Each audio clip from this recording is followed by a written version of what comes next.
नमस्कार दोस्तों अगर आपने आरसीबी और सीएसके के बीच खेला गया महामुकाबला नहीं देखा हो तो यह वीडियो जरूर देखें। दोस्तों, आरसीबी और सीएसके के बीच खेला गया आईपीएल 2024 का पहला और सबसे महत्वपूर्ण मुकाबले में फिर एक बार क्रिकेट इतिहास की दो दिग्गज टीमें एक दूसरे से भिड़ी।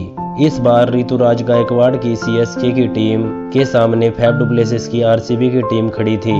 आरसीबी के कप्तान फैफ डु प्लेसिस ने टॉस जीता और पहले बल्लेबाजी करने का फैसला किया और सीएसके की टीम को पहले गेंदबाजी करने के लिए आमंत्रित किया। उसके बाद रनों की बारिश करने के इरादे से आरसीबी टीम के दो दिग्गज ओपनर बल्लेबाज मैदान में उतरे। कप्तान फैफ डु प्लेसिस और विराट कोहली के कंधों पर अपनी टीम को शानदार ओपनिंग दिलाने की पूरी जिम्मेदारी थी और कप्तान फैफ डु प्लेसिस आते ही आक्रामक रूप में बल्लेबाजी करने लगते हैं। जी हाँ दोस्तों, डु प्लेसिस के सामने सीएसके का कोई भी गेंदबाज टिकने का नाम ही नहीं ले रहा था क्योंकि कप्तान फैफ डु प्लेसिस ने चौकों की बरसात कर रखी थी। लेकिन दोस्तों, सीएसके की तरफ से पांचवा ओवर डालने आते हैं मुस्तफिजुर रहमान और मुस्तफिजुर रहमान आते ही अपने ओवर की तीसरी गेंद पर कप्तान फैफ डु प्लेसिस को सचिन रविंद्र के हाथों कैच आउट करवा देते हैं।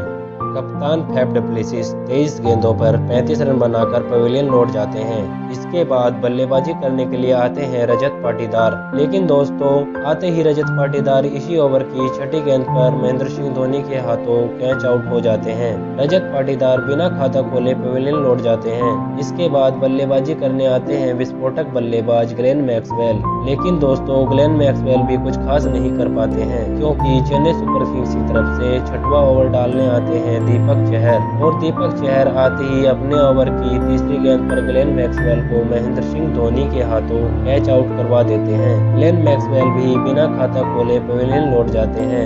इनके बाद बल्लेबाजी करने के लिए आते हैं बेहतरीन ऑलराउंडर कैमरन ग्रीन और कैमरन ग्रीन सेट हो गए बल्लेबाज विराट कोहली के साथ साझेदारी बनाना शुरू कर देते हैं। इसके बाद कैमरन ग्रीन और विराट कोहली काफी शानदार लय में बल्लेबाजी कर रहे थे।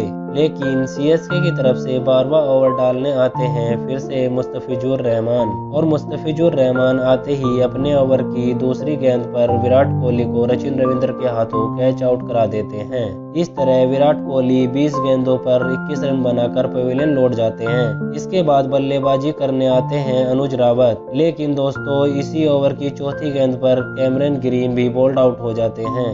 कैमरन ग्रीन 22 गेंद में 18 रन बनाकर पवेलियन लौट जाते हैं। इनके बाद बल्लेबाजी करने आते हैं दिनेश कार्तिक और दिनेश कार्तिक अनुज रावत के साथ मिलकर पारी को संभालते हैं और एक अर्धशतकीय साझेदारी पूरी करते हैं। इसके बाद 18वां ओवर डालने आते हैं तुषार देशपांडे। इनके ओवर में 3 छक्के और एक चौके की मदद से दोनों ही बल्लेबाजों ने 25 रन बटोरे।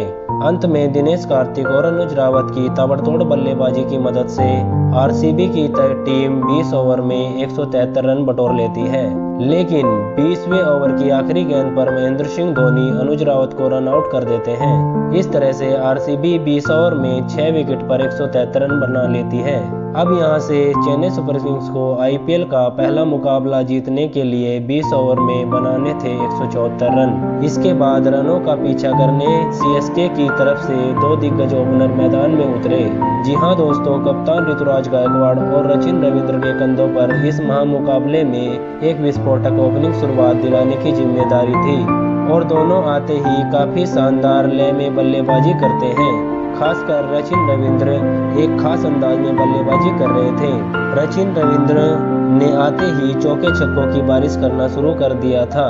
उसके बाद आरसीबी की तरफ से चौथा ओवर डालने आते हैं यश दयाल और यश दयाल आते ही अपने ओवर की छठी गेंद पर ऋतुराज गायकवाड़ को कैमरन ग्रीन के हाथों कैच आउट करा देते हैं। कप्तान ऋतुराज गायकवाड़ 15 गेंद पर 15 रन बनाकर पवेलियन लौट जाते हैं। इनके बाद बल्लेबाजी करने आते हैं अजिंक्य रहाणे। अजिंक्य रहाणे आते ही सेट हो गए सचिन रविंद्र के साथ शानदार लय में साझेदारी करना शुरू कर देते हैं। Chennai super Kings power play में 1 विकेट गंवाकर 62 रन बना लेती है। पावर प्ले खत्म होने के बाद आरसीबी टीम की तरफ से 7वां ओवर डालने के लिए आते हैं करण शर्मा और करण शर्मा आते ही अपने ओवर की छठी गेंद पर रचिन रविंद्र को रजत पाटीदार के हाथों कैच आउट करवा देते हैं। जी हां दोस्तों, रचिन रविंद्र 15 गेंद पर 37 रनों की महत्वपूर्ण पारी खेलकर पवेलियन लौट जाते हैं। इसके बाद बल्लेबाजी करने आते हैं डेरिल मिचेल। डेरिल मिचेल आते ही आक्रामक रवैये से बल्लेबाजी करना शुरू कर देते हैं। इसके बाद आरसीबी की तरफ से 11वां ओवर डालने के लिए आते हैं कैमरन ग्रीन, और कैमरन ग्रीन आते ही अपने ओवर की तीसरी गेंद पर अजिंक्य रहाणे को मैक्सवेल के हाथों कैच आउट करवा देते हैं। अजिंक्य रहाणे 19 गेंदों में 27 रन बनाकर पवेलियन लौट जाते हैं। इसके बाद बल्लेबाजी करने के लिए आते हैं शिवम दुबे, और शिवम दुबे आते ही साझेदारी बनाना शुरू कर देते हैं। इसके बाद आरसीबी की तरफ से 13वां ओवर डालने आते हैं फिर से कैमरन ग्रीन। कैमरन ग्रीन आते ही अपने ओवर की तीसरी गेंद पर डेरिल मिचेल को रजत पाटीदार के हाथों कैच आउट करा देते हैं। इस तरह से डेरिल मिचेल 18 गेंद पर 22 रनों की महत्वपूर्ण पारी खेलकर पवेलियन लौट जाते हैं। डेरिल मिचेल आउट होने के बाद बल्लेबाजी करने आते हैं रविंद्र जडेजा। अब यहां से शिवम दुबे और जडेजा ने मिलकर पारी को संभाला और शानदार बल्लेबाजी करते हुए अर्धशतकीय साझेदारी भी पूरी कर ली। जी हां दोस्तों, शिवम दुबे और रविंद्र जडेजा की शानदार बल्लेबाजी की मदद से चेन्नई सुपर किंग्स 18.4 ओवर में यह महामुकाबला जीत लेती है। आई होप दोस्तों यह जानकारी आपको अच्छी लगी होगी। अगर अच्छी लगी है तो कमेंट में जरूर बताएं और चैनल को सब्सक्राइब करें।